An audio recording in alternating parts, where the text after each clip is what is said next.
Have you ever noticed how you seem to be your own greatest enemy? You want something with every fiber of your being. You visualized it, planned for it, dreamed about it late at night. And yet, somehow, some way, you find yourself pulling back. You find yourself making excuses. You find yourself sabotaging the very thing you claim to desire more than anything else in the world. It feels like you're standing at the base of a massive mountain, wanting desperately to climb to the summit. Yet your own feet refuse to move forward. The obstacle isn't the mountain. The obstacle is you. But here's the truth that will change everything. That mountain you're staring at, that wall between you and everything you want, it's not your enemy. It's your greatest teacher. And the person sabotaging you isn't some external force in the universe.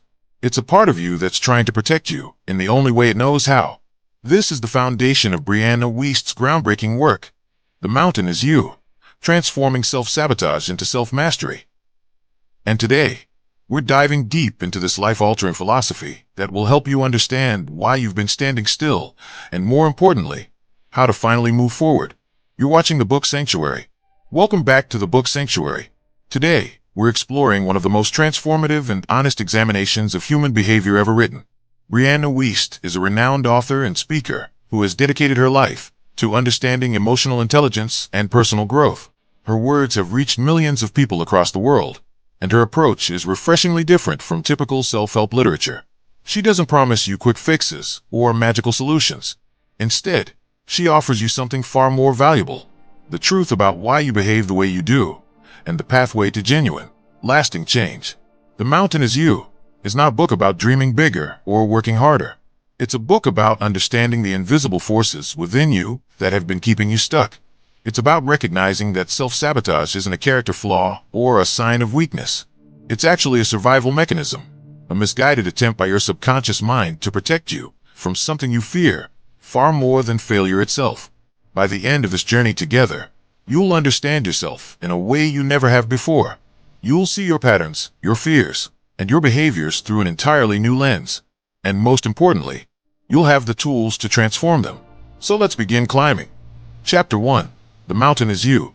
The most powerful realization you can have about your life is this: nothing is holding you back more than yourself. This isn't meant to shame you or make you feel worse about where you are right now. It's meant to liberate you. Because if you're the one holding yourself back, then you're also the one with the power to move yourself forward. That's the entire premise of everything we're about to explore together. Let's start with the nature of self-sabotage itself. Self-sabotage is something that appears on the surface to be connected to self-hatred or low self-esteem. When we observe someone sabotaging their own success, we assume they must hate themselves, right? But that's actually a misunderstanding of what's really happening. Self-sabotage isn't about hatred. It's about an unconscious need. Your subconscious mind is incredibly intelligent. It's constantly working in the background, analyzing your environment, your past experiences, your relationships, and your patterns. And when it detects a gap between where you are and where you say you want to be, it springs into action, not to harm you, but to protect you. The real enemy is that you haven't consciously met your innermost needs. Think about that for a moment. You have desires on the surface level that you're aware of. You want success. You want love. You want financial stability. You want good health. But beneath those conscious desires, there are often deeper, unmet needs that you might not even be aware of. Maybe you need to feel safe. Maybe you need to feel seen and validated.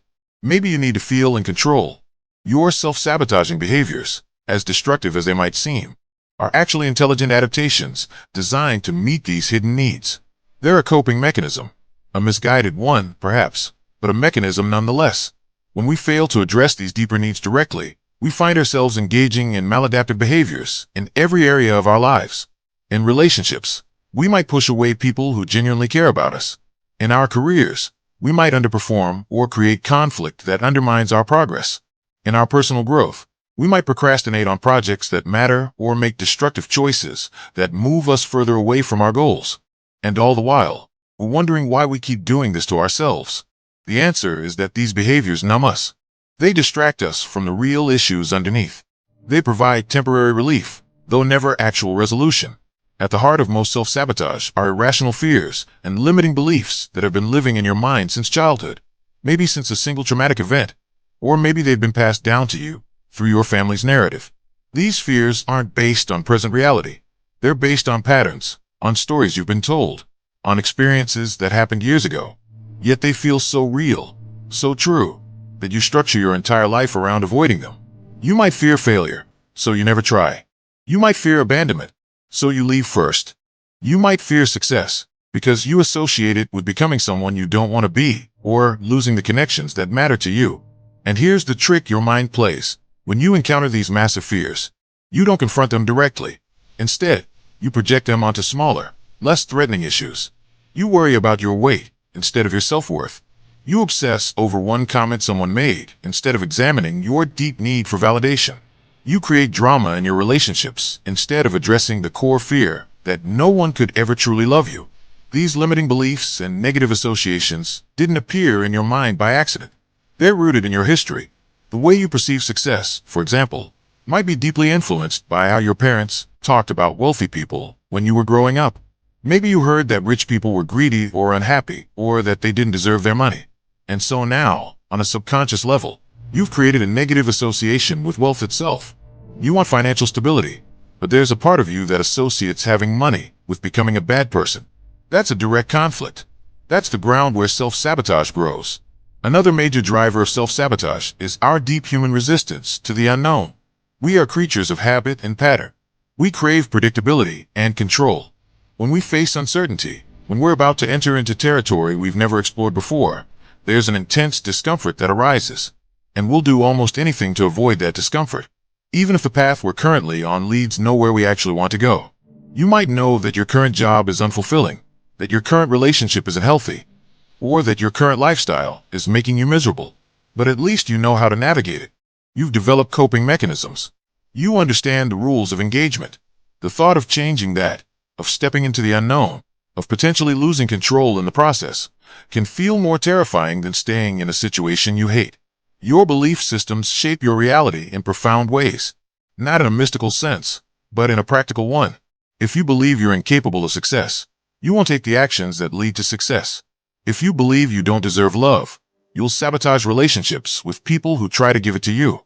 If you believe the world is unsafe, you'll live a small, contracted life. These limiting beliefs create a self-fulfilling prophecy. You live as though they're true, and your life becomes evidence that they are.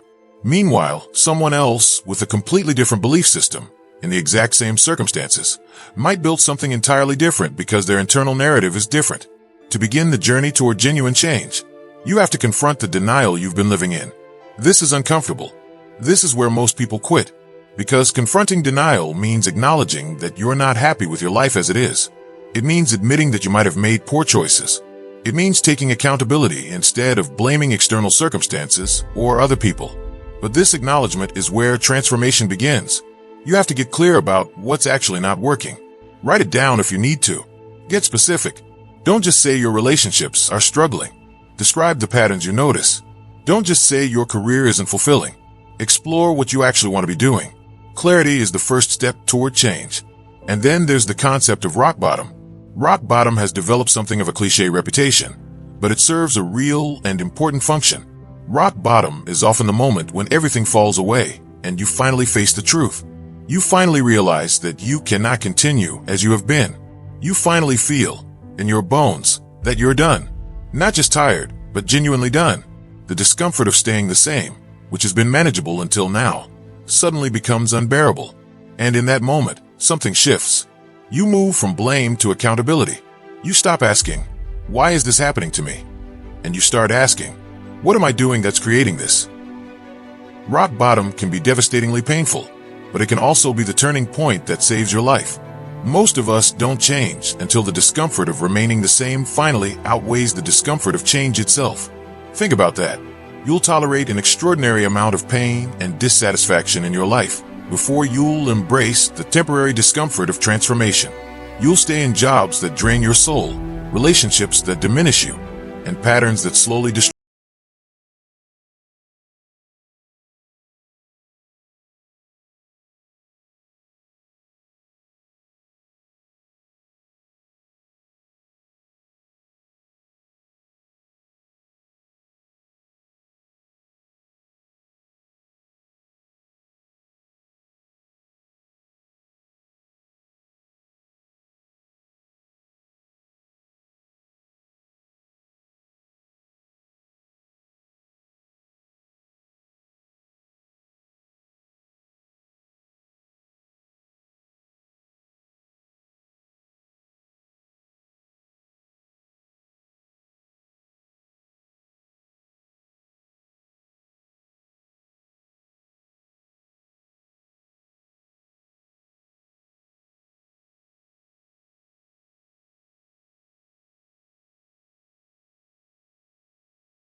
committed to success, but you might be unconsciously committed to staying small so people don't envy you.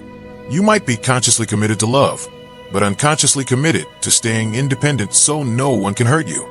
These unconscious commitments will always win because they're operating beneath your awareness. But the moment you make them conscious, you have the power to choose. You can say, "This unconscious commitment served me once, but it doesn't serve me now, and I'm choosing something different." The fundamental principle here is that taking action precedes motivation. You've been waiting to feel motivated before you act. But that's backwards. Action creates momentum, and momentum creates motivation. You don't wait until you feel like going to the gym to go to the gym. You go to the gym, and the habit builds, and eventually the motivation follows. You don't wait until you feel confident to do the thing that scares you. You do the thing, and confidence builds through the doing. This is the secret that changes everything. You have to learn to acknowledge your feelings without letting them dictate your actions. You can feel afraid and still send the proposal. You can feel sad and still show up for your responsibilities. You can feel overwhelmed and still take one small step forward. The goal isn't to feel good before you take action. The goal is to take action in alignment with your values, regardless of how you feel. Feelings are information. They're not commands. Chapter 3. Your triggers are the guides to your freedom. Emotions are often treated in our culture as inconveniences. We're taught to manage them, suppress them, overcome them, move past them as quickly as possible. But what if your emotions aren't obstacles in your path? What if they're actually signposts pointing you toward the very thing you need to understand about yourself? This is the revolutionary reframing that Wiest offers in this chapter. Your triggers aren't your enemy. They're your greatest teacher. When you find yourself deeply upset or reactive, there's always something beneath that reaction. Something real. Something true about you or your needs or your boundaries. And if you can learn to decode that message, you'll access profound wisdom about yourself. You'll understand what you truly need. You'll identify where you've been compromising yourself. You'll discover what you actually stand for when you strip away all the noise and all the people-pleasing. Let's talk about anger first, because anger gets a particularly bad reputation in our culture. We're taught that anger is dangerous, destructive, something to avoid and suppress at all costs. But Wiest invites us to see anger differently. Anger is clarity. Anger is a signal that a boundary has been violated. Anger tells you where your limits are. When you feel genuine anger, not the reactive rage that comes from feeling disrespected, but the deep, hot anger that comes from knowing something is deeply wrong, that's your system telling you the truth. It's telling you that something in your life is not acceptable. You're accepting less than you deserve. You're being taken advantage of. Your worth is not being honored. That anger is actually a gift because it motivates you. It energizes you. It drives you toward change. The problem is that we often project this anger outward. We become angry at other people for the situations we find ourselves in, when the real work is to channel that anger inward and let it fuel personal change. If you're angry at your partner, instead of attacking them or attacking yourself, ask what the anger is telling you. Is it telling you that your needs aren't being met? Is it telling you that you've compromised too much of yourself? Is it telling you that you have boundaries you haven't been honoring? Once you understand the message, you can actually address it instead of just acting it out. Sadness is another emotion that we've been taught to overcome quickly. We treat grief like an illness that needs to be cured. But Wiest shows us that sadness is actually the appropriate and correct response to loss. When you lose something you love, sadness is your system's way of honoring what you've lost. It's how you process the gap between what was and what now is. When you suppress sadness, when you force yourself to move on before you've actually grieved, that sadness doesn't go away. It lingers in the background, coloring everything, until you finally allow yourself to feel it fully. The path through sadness isn't around it. It's straight through it. You cry. You feel the heartache. You acknowledge what you miss. And when you've let yourself fully experience it, it transforms and releases. Guilt carries a different message. Guilt is connected to your moral compass. It's your internal system saying, "This isn't aligned with who I want to be." But guilt is often misplaced. We feel guilty for things that aren't actually our responsibility. We feel guilty for disappointing people's expectations. We feel guilty for prioritizing our own needs. This guilt often stems from childhood conditioning, where we learned that our worth was conditional on pleasing others or meeting impossible standards. When you feel guilt, the work is to examine whether this guilt is valid. Is it telling you that you've actually violated your own values? Or is it telling you that you're trying to live by someone else's values, and that's causing internal conflict? Embarrassment is interesting because it's purely internal.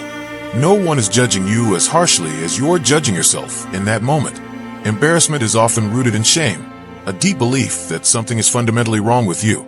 But embarrassment, when explored, often reveals where you've been hiding parts of yourself.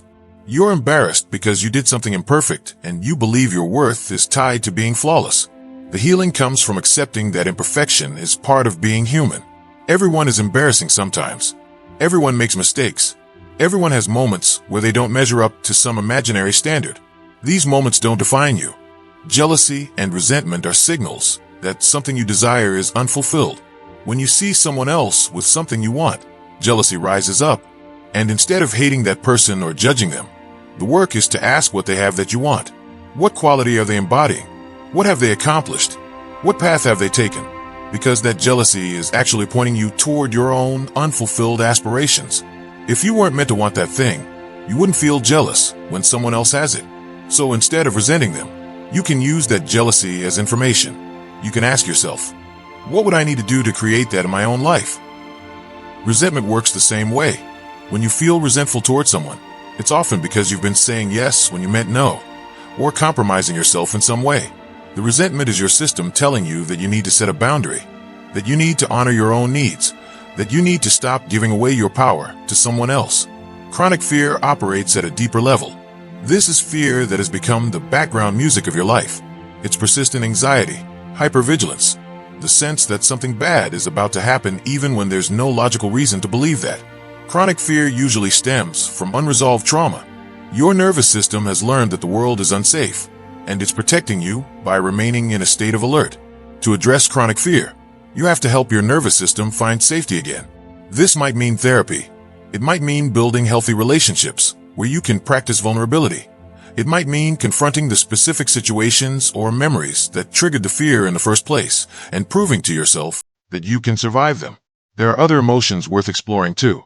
Regret tells you that you value something you haven't pursued. Loneliness tells you that you need connection. Shame tells you that you believe something is wrong with you, not just something you did. Each emotion is information. Each one is trying to communicate something important. The key skill is learning to interpret your emotions instead of just reacting to them. When you feel triggered, pause. Breathe. Get curious. What is this emotion telling me? What boundary has been crossed? What need am I expressing? What truth am I avoiding? When you can ask these questions, you transform emotions from obstacles into guideposts. Wiest emphasizes that recognizing self-sabotaging behaviors is the critical first step toward understanding deeper truths about yourself. What are you really seeking with your behavior? If you self-sabotage every time you're about to succeed, what does success mean to you? If you push away people who try to love you, what does intimacy represent? If you refuse to rest, what are you afraid will happen if you stop moving? These behaviors are intelligent. They're trying to tell you something important. And when you listen, when you decode the message, you access profound self-knowledge. Chapter 4. Building Emotional Intelligence. Emotional intelligence is the ability to understand your emotions and manage them effectively. And according to Wiest, the root of self-sabotage is low emotional intelligence. This might sound surprising, especially if you're an intelligent person in other ways. You might be brilliant at your job, skilled in your field, capable of complex thinking.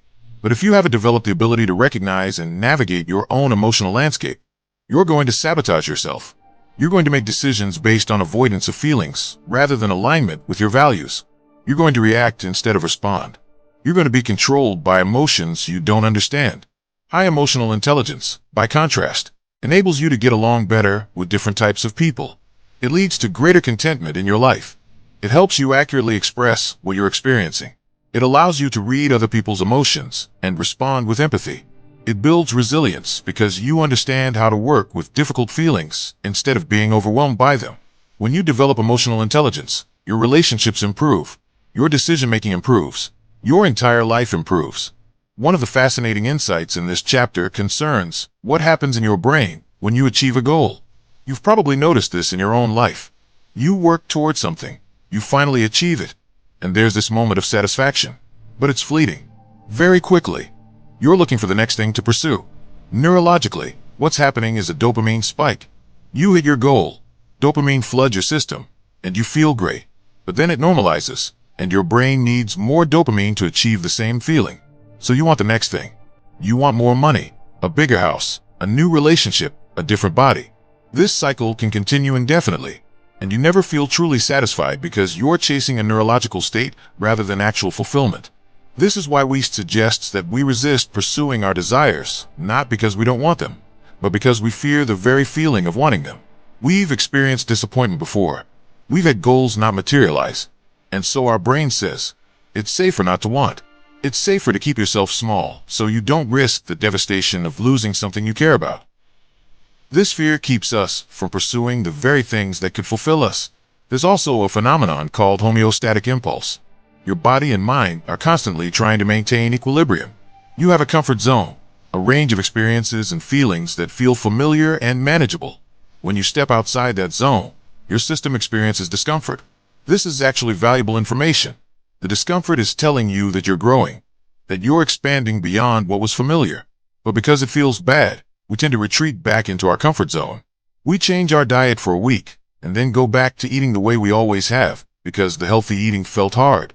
We try a new career path, and then retreat to our old job, because the uncertainty felt scary. We're not resisting growth, because we don't want it. We're resisting it because growth is uncomfortable, and our system is designed to seek comfort. The solution, which Wiest calls micro-shifts, is fascinating. You don't change through massive overhauls or monumental breakthroughs. You change through tiny, consistent adjustments. You don't need to completely revolutionize your diet. You just need to eat one healthy meal instead of one junk meal. You don't need to transform your entire life overnight. You just need to take one small action that's aligned with who you want to be. These micro-shifts seem insignificant in the moment, but they compound. Every day you make one choice slightly different from how you used to make it. You're rewiring your system. You're creating a new baseline. You're proving to yourself that change is possible. And before long, who you are has fundamentally shifted not because of one dramatic moment, but because of 1,000 small moments of choosing differently. This relates to the concept of the anti-fragile mind. Your mind doesn't just survive challenges. It thrives on them. Challenges force your mind to adapt, to problem solve, to grow stronger. When you avoid discomfort, you're actually weakening your mind. You're preventing it from developing resilience and capability. The people who handle adversity well aren't people who've avoided difficulty. They're people who've been through difficulty and learned that they could survive it. The anxiety you feel when facing something challenging is partly your mind's way of saying, this is important. This requires your full engagement. That anxiety, channeled appropriately, can be fuel for excellence. But here's where it gets tricky. Positive life changes, even things you desperately wanted, can trigger anxiety and discomfort in the adjustment. Wiest calls this adjustment shock. You've been waiting for the promotion. You finally get it, and suddenly you're anxious about whether you can handle the responsibility. You've been hoping to meet someone. You finally do. And suddenly you're terrified of being vulnerable. You've been saving for the down payment on a house. And now that you have it, you're panicked about the responsibility. This isn't a sign that the good thing was wrong for you. It's just your nervous system going through adjustment. And it will pass if you let it. If you don't interpret it as a sign that you should sabotage the good thing. One of the most damaging patterns Wiest discusses is something she calls psychic thinking. This is the tendency to assume you know what other people are thinking or what's going to happen in the future, based on no actual evidence. You assume your boss thinks you're incompetent. You assume your partner is going to leave you. You assume you're going to fail. You create elaborate narratives about what other people think of you or what will happen if you try. And you treat these stories like they're facts. Psychic thinking detaches you from reality. It keeps you trapped in fear-based fantasies instead of engaging with what's actually happening in the present moment. And it leads to anxiety because your mind is constantly running disaster scenarios. Learning to distinguish between intuition and psychic thinking is crucial. Intuition is calm. It's a quiet knowing. It's in the present moment. Psychic thinking is frantic. It's elaborate.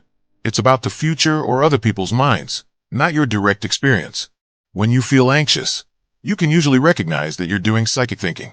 The solution is to interrupt the pattern and ask, what do I actually know to be true right now? Faulty inference is another pattern that creates anxiety.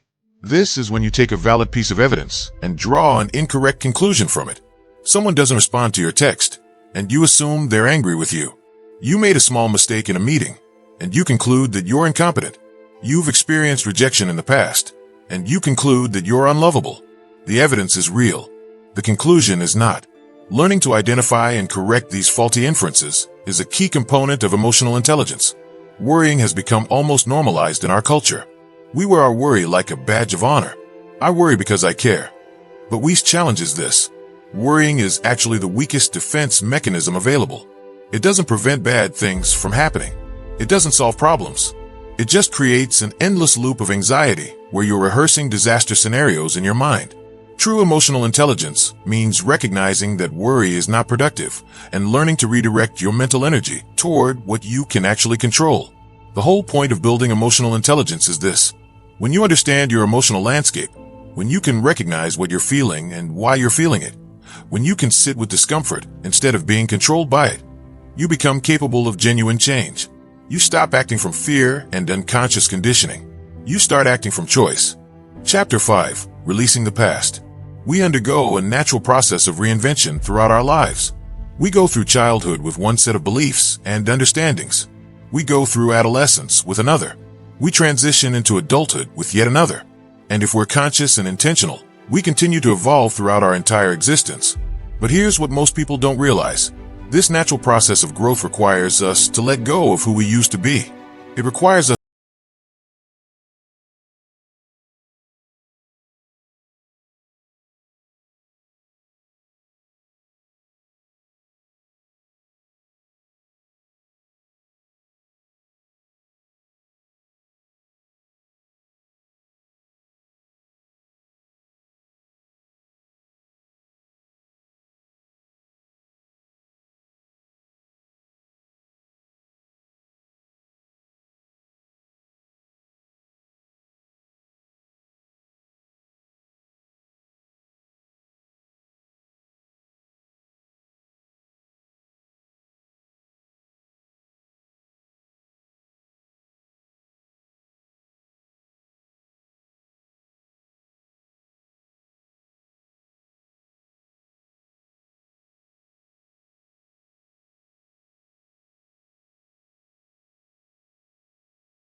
pass that knowledge backwards, knowing that you're essentially giving yourself permission to grow into your future self. And simultaneously, accept the keys to your future from your highest potential self. Accept the future you're capable of creating. Now, working through trauma and releasing the past is essential, but it's not enough on its own. You also need to restore emotional safety. Healing from trauma requires confronting fears and creating an environment where your nervous system can relax. This might mean building healthy relationships where you can practice trust. It might mean working with a therapist or counselor. It might mean creating distance from people or situations that are triggering. The goal is to help your nervous system understand that you're safe now, that the threat has passed, that you can lower your defenses. A key part of this is learning to stop psychic thinking. You can't prevent bad things from happening by constantly anticipating them. You can't make yourself safer by worrying. You can only make yourself miserable. So instead of trying to predict the future, acknowledge your feelings and then redirect your focus to what you can actually control. Your choices, your boundaries, your values, your actions. Becoming your most powerful version involves being willing to be disliked. This is the thing that stops most people. We're afraid that if we fully own our power, if we make decisions based on our own values instead of what others want, people won't like us. And they might not. Some people will judge you. Some people will be upset that you're not available for them the way you used to be. Some people will resent your growth. But the people who matter, the people who genuinely love you, will support your evolution.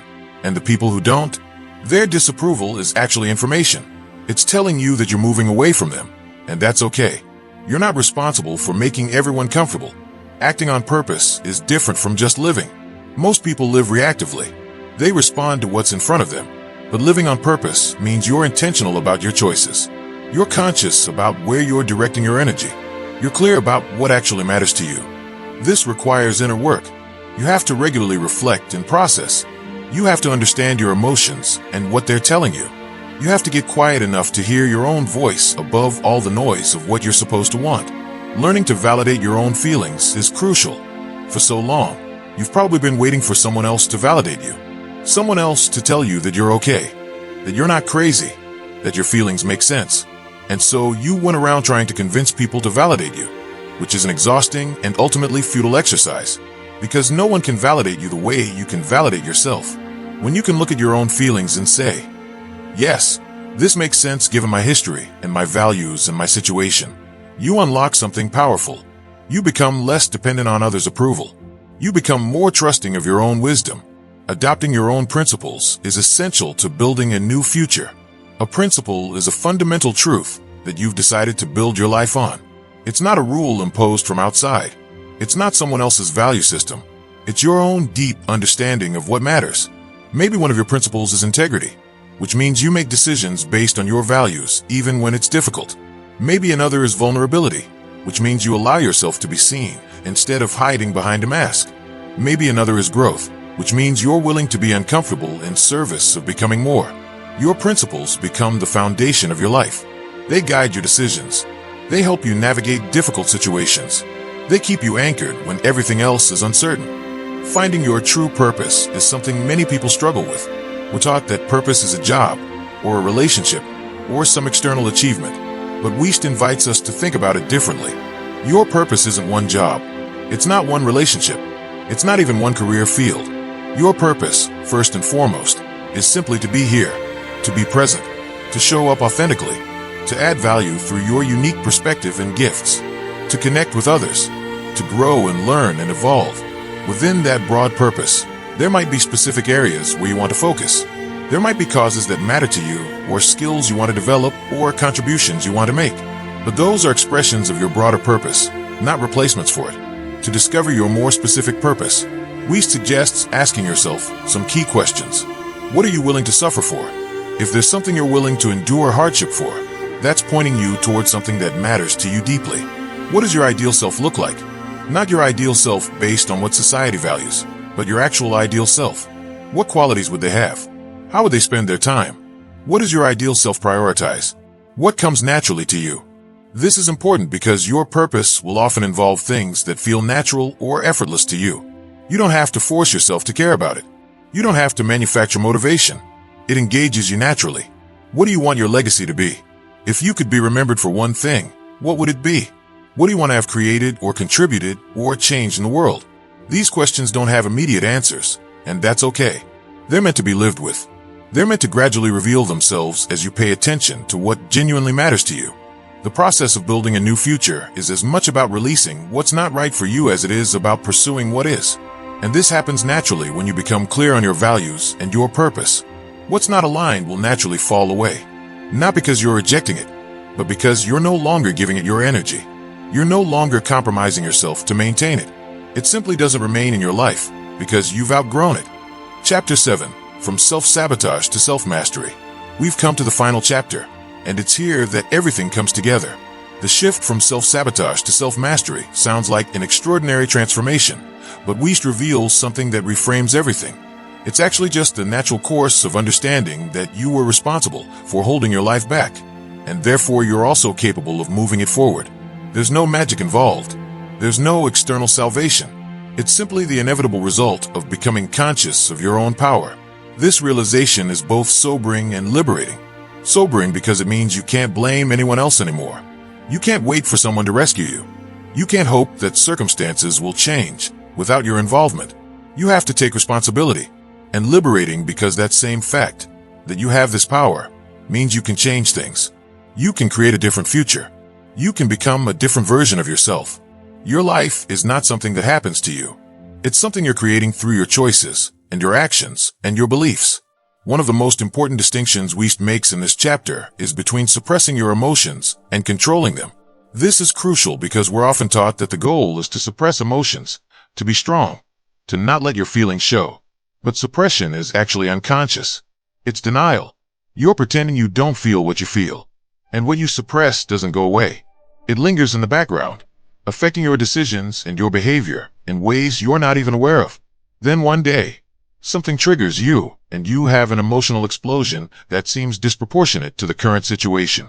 That explosion is usually all the suppressed emotions that have been building up finally finding a way out.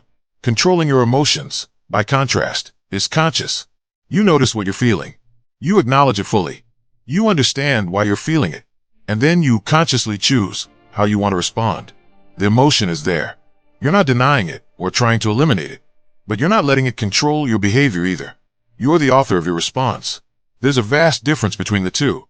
And learning this distinction changes everything about how you relate to your inner experience. Inner peace, according to Wiest, is the state of being connected to the deep internal knowing that everything is okay and always will be. This sounds almost impossible when you're in the midst of difficulty. When you're struggling, when things feel uncertain. How can everything be okay? But inner peace isn't about denying difficulty. It's not about pretending that bad things don't happen. It's about trusting that you can handle whatever comes. It's about recognizing that you've survived difficult things before. It's about connecting to something within you that remains stable regardless of external circumstances. Inner peace is not happiness, which can be fleeting and dependent on circumstances. Inner peace is a foundation beneath all the ups and downs of life. To find inner peace, you have to learn to confront your feelings rather than avoid them. So many people approach peace by trying to eliminate all negative feelings. They think that if they can just be positive enough, if they can just manifest enough good energy, if they can just think the right thoughts, they'll achieve peace. But it doesn't work that way. Real peace comes from being willing to sit with sadness, to face anger, to acknowledge fear. It comes from moving through difficult emotions instead of around them. It comes from understanding that you can feel bad and still be okay. That your life can have challenges and still be fundamentally okay. Many people hesitate to explore their inner worlds because of past trauma. There's a deep fear of what they'll find if they look. They worry that if they really pay attention to their feelings, they'll be overwhelmed. They'll break down. They won't be able to function. But the opposite is actually true. When you allow yourself to feel, when you stop the constant effort of suppression and distraction, you actually become more capable, not less. The energy you were using to hold everything down becomes available for living. Finding your own peace involves embracing discomfort and acknowledging it as a guide toward growth. This seems counterintuitive, but it's true. Discomfort is information. It's your system telling you that something needs to change, instead of running from it. What if you got curious about it? What if you asked, what is this discomfort trying to teach me? Where am I out of alignment? What am I avoiding? What needs to happen? When you approach discomfort with curiosity instead of resistance, It becomes a tool for navigation rather than an obstacle in your path. Detaining from worrying is essential. Worrying often acts as a coping mechanism, but it's an ineffective one. We think we're preparing for disaster, but we're actually just rehearsing disaster scenarios in our minds. We think we're protecting ourselves, but we're actually exhausting ourselves. Wiest invites us to recognize that true peace comes from being aware of your thoughts and emotions without letting them dictate your reality. You can notice the worried thought without believing it. You can recognize the anxious feeling without letting it control your actions. You're observing them like clouds passing through the sky, rather than identifying with them as absolute truth. One of the most important reminders in this chapter is that your feelings are not always facts. A feeling is information about your mental and emotional state. It's not a prediction of the future. Just because you feel afraid doesn't mean the thing you fear will happen. Just because you feel angry doesn't mean your anger is justified in a situation. Just because you feel sad doesn't mean there's something wrong. Feelings are valid. They deserve to be acknowledged and processed. But they're not commands. They're not facts about reality. They're data about how you're perceiving reality, which is different. Learning to distinguish between constructive emotions and fear-based emotions is a skill worth developing. A constructive emotion moves you towards something you care about or signals a real boundary violation. Fear-based emotions are based on assumption and projection rather than present reality. When you feel triggered, you can pause and ask, is this coming from something real happening right now? Or is this coming from my interpretation, my history, my fear? Usually, if you're being honest, it's the latter. Mental strength is not something you're born with. It's not a fixed trait. It's something you develop through experience and intentional practice. And Wiest offers some specific practices for building it. The first is having a plan. Strong individuals are planners. They anticipate challenges and prepare for them. This doesn't mean they're anxious or paranoid. It means they're proactive. They have a sense of direction. They've thought through potential obstacles. This allows them to stay present and calm even when difficulty arises, because they're not surprised by it. They've already considered it and decided how they'll handle it. The second practice is humility. You have to recognize that it's not all about you. Most people are so absorbed in their own lives that they're barely paying attention to you. They're not judging you the way you imagine. They're not thinking about your mistakes the way you're replaying them in your mind. They're dealing with their own stuff. This recognition is incredibly freeing because it means you don't have to perform for everyone. You don't have to be perfect or have everything figured out. You can just be yourself. The third practice is asking for help. You're not supposed to know everything. You're not supposed to be able to do everything alone. Asking for help when you need it isn't weakness. It's intelligence. It's recognizing that other people have expertise and experience that you don't, and leveraging that wisdom for your own benefit. When you ask for help, you're also signaling to others that they're valuable and capable, which strengthens your relationships. The fourth practice is knowing what you don't know and stopping false dichotomous thinking. So many of our anxieties come from binary thinking. Either I succeed or I fail. Either people like me or they don't. Either my life is perfect or it's a disaster. But reality is far more nuanced. There are countless possibilities in between. There are ways to try things without making them life or death stakes. There are people who neither like you nor dislike you. They're just neutral. There are situations where you do okay without being excellent. Learning to think in spectrums and possibilities instead of absolutes radically reduces anxiety. Another crucial practice is stopping psychic thinking. You're not actually psychic. You don't know what's going to happen. You don't know what other people are thinking. When you catch yourself trying to predict the future based on your feelings, when you catch yourself assuming you know what someone else is thinking, pause. Recognize that you're doing something that doesn't work. Redirect your focus to what you can actually control, which is what you're doing right now. This moment, this choice, this action. Taking responsibility for your outcomes is perhaps the most important practice of all. Yes, all of them. This doesn't mean blaming yourself for things that aren't your fault. It means recognizing that your life's trajectory is largely determined by your actions and your choices. You can't control everything that happens to you. You can control how you respond to it. You can control whether you learn from it. You can control what you do next. When you fully own your responsibility, you also own your power. And when you own your power, you can change everything. Learning to process complex emotions is essential. Mental strength isn't about having strong, positive feelings all the time. It's about being able to work with whatever feelings arise. It's about allowing yourself to experience grief when you need to. It's about sitting with anger and understanding what it's telling you. It's about moving through sadness without getting stuck in it. The ability to feel the full spectrum of human emotion without being broken by it is what true strength looks like. Forget what happened and focus on how you'll make it right. This is about not dwelling in regret. Yes, you did things you wish you hadn't. Yes, you made mistakes. Yes, you hurt people or hurt yourself. That's all true. But what matters now is this. What did you learn? How have you grown? What will you do differently going forward? When you can answer those questions, you've transformed your past mistakes into lessons. And lessons are valuable. Talk it out, because things are often more complicated in your head than they need to be. When you're struggling with something, when you're stuck in your own mind, talking to someone else can provide clarity. It can help you see the situation from a new angle. It can help you sort through the tangle of thoughts and emotions. Sometimes you don't need advice. You just need to hear yourself think out loud. So talk to a therapist, talk to a friend, talk to yourself in the mirror